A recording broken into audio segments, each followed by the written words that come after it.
Hello and welcome to my video about posture and breathing for singers. Let's go ahead and get started. When discussing posture for singing, we're going to start from the bottom and work our way up. First point of importance is our feet. They should be shoulder width apart. This is referring to our inner shoulders, not our outer shoulders. This is too wide. Working up, we come to the knees. We do not want locked knees. Locked knees looks like this. However, we do not want overly bent knees like this or even this. We want relaxed knees. They should be relaxed but sturdy. Moving up, we have our hips and our pelvis. We tend to overly curve our spine at our pelvis. So just think of relaxing the lower back muscles to have the slightest pelvic tuck. You'll notice this is very hard to do with locked knees. So I see these as working hand in hand. If you would like to think of a doorknob turning to turn the pelvis, that helps as well. On up to our abdomen. Our abdomen and abdominal muscles should feel loose, free, and relaxed. We do not want to be clenching them or making them tense in any way. This will not help us when breathing for singing. On up to our chest and ribs, they should feel open and lifted. We do not want to overly extend the sternum or overly collapse the ribs. So let them feel free floating up and lifted. To our shoulders, we do not want them too far back. We don't want them too far forward. They should sit right in line with our ear, right over the top. Our arms and hands should be right at our sides, not further back, not further forward, right at the side. And our hands should be relaxed as if sand is flowing through them.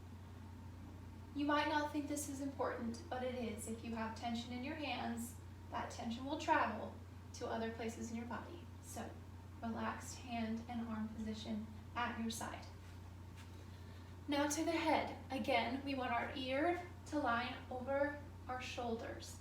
No jutting forward, no pressing back. Both are very common. They sound simple, and they are, but they're also very common faults. We want our chin parallel to the ground. We want our eyes up and out. You're not singing to the floor. You sing to the floor and your head will tilt down. We're not singing to the ceiling. Sing to the ceiling and your head will tilt up. To keep our chin parallel to the ground, we'll sing up and out into our balcony, whether or not it is there. Next, we have our tongue. We would want our tongue to be relaxed in the inside of our mouth. You want it to touch your bottom teeth. And if you have a smaller, shorter tongue, perhaps it may just touch the skin at the base of your bottom teeth. Relaxed and free. Our jaw should also feel relaxed. It should not jut forward or pull backward. We want it hanging from its joint, relaxed and free. There should be space between your teeth when your mouth is closed. No clenching. Very good.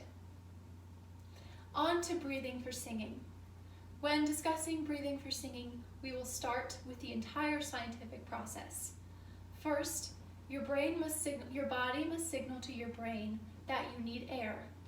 From there, your diaphragm will contract downwards, which will push your guts out and pull your lungs down, while your rib cage and external intercostals will be pulling the lungs up and out to expand downward and outward.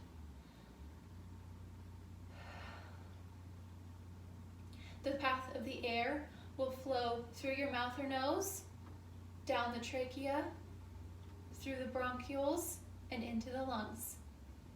To exhale, your internal intercostals will take over in the rib cage, and your abdominal muscles will take over as your diaphragm relaxes, causing air to flow out of the body. However, when we are exhaling for singing, our external intercostals of our ribs will remain engaged so that the air will travel much slower as it exits the body, which will make your ribs feel as if they are staying out after the inhale. It might, hopefully, look like this.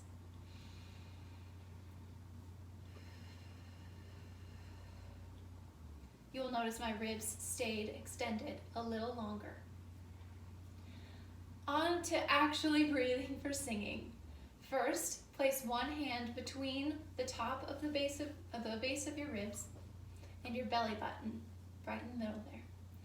Turn this hand around and put it at the base of your rib cage. This will help you feel the expansion as you inhale. Inhale with me and feel the expansion in your lower body.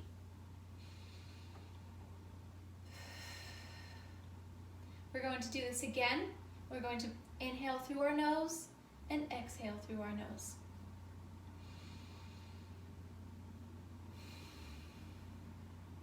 Again, through the mouth.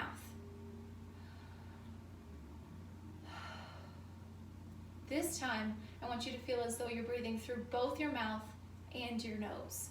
Obviously, you're not actually doing both, but the illusion will help you feel free and open on the inside.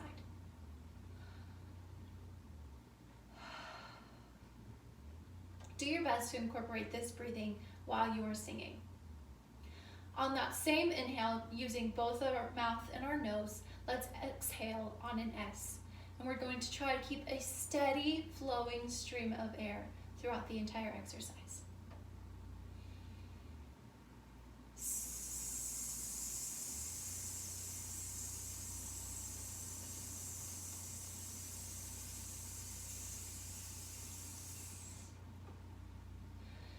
If yours did not go as long as mine did, that is fine. If it went longer, that's also fine, as long as we're trying to incorporate the correct breathing for singing. Now let's do this again on a Z. Z's tend to take more air, so this exercise will be a little harder.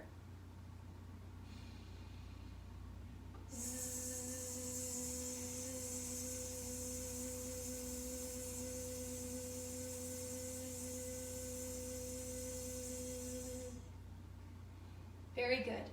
It is important to remain in good singer's posture for the entirety of your breathing exercises.